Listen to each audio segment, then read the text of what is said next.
तर भगवद्गीता का वाचली पाहिजे हा माझा प्रामुख्याने आपला प्रश्न आहे. त्यावर आपण उत्तर दिलं तर येस.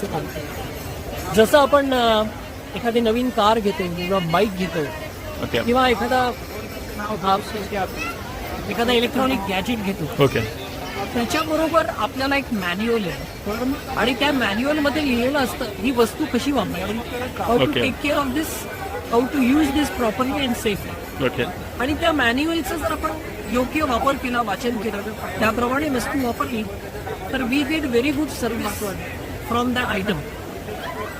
आता हे मनुष्य शरीर आपल्याला प्राप्त झालेलं आहे. This human body is इनव्हॅल्युएबल.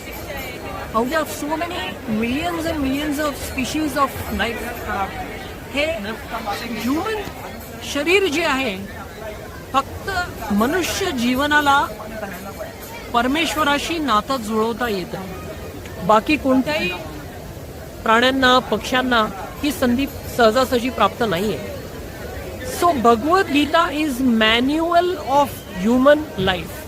हे ह्युमन शरीर, मानवी शरीर आपण कसं वापरायचं, त्याचा उद्देश काय, त्याचं ध्येय काय आणि या जीवनाच्या अंती काय होतं हे सगळं सविस्तर याचं एक्सप्लेनेशन भगवद्गीतेमध्ये आहे.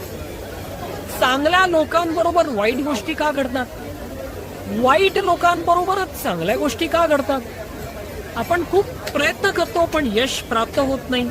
काही लोकांना प्रयत्न न करताच यश प्राप्त होतं. 2 मुलं एकाच गावात शेजारी शेजारी जन्म घेतात, एक करोडपतीच्या घरी जातो, एक झोपडपट्टीमध्ये जातो. ही तफावत आणि अशी अनेक प्रश्नांची उत्तरं प्रत्येक व्यक्तीला पडतात. या सगळ्यांची उत्तरं भगवद्गीतेमध्ये आहेत. आणि सगळ्यात सोपं म्हणजे सुखी जीवन, शांतता, आनंदमय जीवन हे कसं प्राप्त व्हावं हे भगवद्गीता आपल्याला अगदी साध्या सोप्या भाषेमध्ये शिकवते. म्हणून आपण भगवद्गीता वाचली पाहिजे. आपला स्वतःचा वैयक्तिक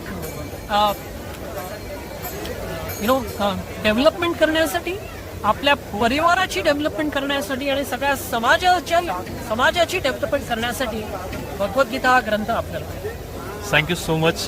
तुम्ही खूप चांगल्या शब्दात भगवद्गीता का वाचली पाहिजे हे सांगितलं, त्याबद्दल मी आपल्या मनापासून आभारी आहे. हरे कृष्ण. हरे कृष्ण.